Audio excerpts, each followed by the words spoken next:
definitely had to be a man.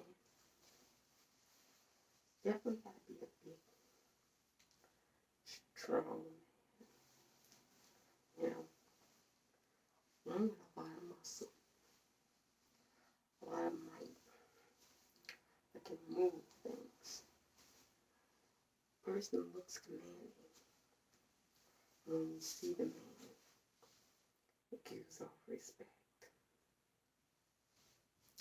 You gotta have a big, long, flowing, white beard. And, well, he's got a mermaid kind of thin tail. And, well, he's half mermaid, half man. And he's got this Poseidon by his side, ready to thwart any attackers that might do him or his people harm. And then lastly, he's got a crown, a big, strong crown. It sits on his head like a tiara. You know, this is man. This is God. This is Zeus. You know? And then, well, wouldn't you know, God, well, he sent his only, well, son. And you know, his son, well, son, the old story goes, had blonde hair and blue eyes, and, you know, did some very novel and creative things. Well, anyway, the son was put to death. But anyway, that's the story. Well, that's one story. There's many types of stories and many different versions. And, well, I heard yesterday, or I read yesterday, or I saw yesterday. I did all those things yesterday, just so you know. That there was a gentleman, probably somewhere near a coffee shop, highly caffeinated, I would imagine. Well, this gentleman said that they saw Bigfoot. They spotted Bigfoot again. And I'm like, oh boy, Bigfoot is out there making those big feet moves again. And, you know, you heard about that pilot that, like, spotted the UFO, which a UFO is an unidentified flying object. But anyway, there was a pilot that saw an alien. So there was a gentleman that went into the coffee shop and saw Bigfoot, and somebody just recently saw an alien. And so, you know, the Cracker Barrel crowd, well, they're still seeing Bigfoot and aliens. So, you know they're not too reticent to, like, give up their whole notion of big, strong men and blonde hair and blue eye, God's children, saving planet kind of thing, if they're still seeing Bigfoot and aliens. But that's one version. There's others. But you know, there's that whole tit for tat, that whole argument, debating, and not coming to a consensus. Well, that reigns supreme. That reigns dominant. That's the prevailing order of the day, if you're a religious person. If you follow any of the main ones anyway. You know, there's that whole argument about which one is superior, which one is dominant, which one is the true, which one is the lie. And, you know, all of them probably have some truths, and all of them definitely have a lot of lies. And all of it has a lot of secrecy and mystery. And a lot of it is not, well, explained. So we don't even really know our existence. So we can't really talk about the existence if we don't understand our own existence.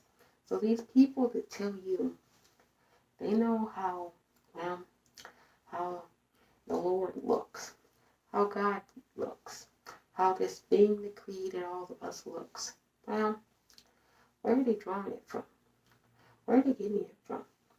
Did they just wake up one day and say, I had a dream, and God came to me in a dream, and I sketched it out, and here's how God looked in the dream. Amazingly enough, God bore their image and looked just like them. Now, you just have to think, if the thing that created us looks just like us, well, that's kind of weird, because if that's the case, then the thing that created us is no different than us. We don't know. There's a lot of unknowns. People don't do well with unknowns. They don't deal well with unknowns. They like to have certainty, even where certainty cannot be achieved. And so now, because people don't like unknowns, it sits very uncomfortably in their belly. Well, now we do have certainties. We have certainties that my God is better than yours. My God has more cult followers than yours. So now it's fight. Fight, fight, fight to the death. To defend your idol. To defend your cult. To defend your God. And the whole thing of it is, it's kind of odd. It's kind of funny. Kind of ironic. Because in all these religions, they always talk about how their religions are peaceful. How their main people, their main men, their go-to guys, they taught peace and wanted harmony and love. But, the cults, all they want to do is fight out supremacy, see who has the more followers at the very end of the day. So that's nothing like their leaders, their cult leaders. We don't know. For all we know, God could have been androgynous. Maybe half horse. Maybe the horse had titties. Maybe the horse had a vagina. We don't know. I can draw that. It came to me in a dream. I saw it. And the horse had dark black skin. So God is a half horse, half black woman with a vagina and big titties. It came to me in a dream. So I drew it in and I said that's God. And now I'm gonna write a book about it and document what I saw in my dream, and it might sell millions of versions, and a lot of people might start worshiping it and putting it in like a place of a house of worship, and they can get taxes and write-off standards if they get a lot of people to follow them. It's a joke. It's a cruel joke. You didn't get it. But I got it. Because I saw it. Sick. It's detestable. It's laughable. And you would think it's a joke. But the sad reality is, the sad truth of the matter is, it's all but not a joke. It's the very plain, bare reality we live in. And it's problematic. And it needs to stop. All I know, God could be androgynous. Could be half male, half female. Could be neither of the above. We don't know. We need to stop telling ourselves certainties where there are none. We need to stop performing miracles where they have never been. And we need to be honest with ourselves. Stop labeling ourselves as superior and others inferior. Make our own egos. Stroke our ego. This is problematic. It's cruel. It's sick. It's twisted. And you're doing it for followers. You're doing it for clout. You're doing it so you can say, my religion of Christianity reigns supreme. No, I can come here with Islam.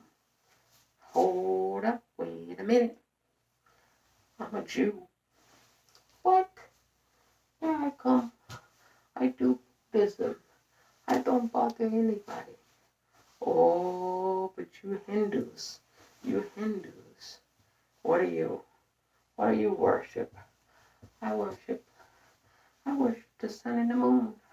I see it and it comes into Aquarius on this night. What about you?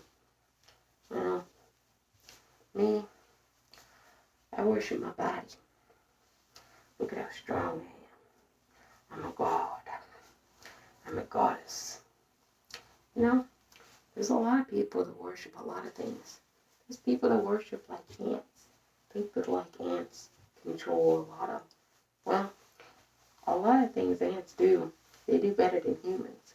So maybe we should worship ants. Maybe we should all start worshiping ants. You know, get down on our knees and pray to the ants. Ants, forgive us for our sins. Ants, do this for us. Ants, do that for us. You know, if we did that, we'd probably correct the planet a lot quicker than if we believed in some stupid idols that some of us currently believe in. If we just worship nature a lot more. But, you know, that's another story for another day. Anyway, we don't know. We don't know if God is androgynous. We definitely don't think God is a man. And there's too much dissension in the ranks to think that God is a woman. Even though God is probably a woman, but there's too much dissension in the ranks. Anyway, we don't know. And we ought to stop lying to ourselves like we do.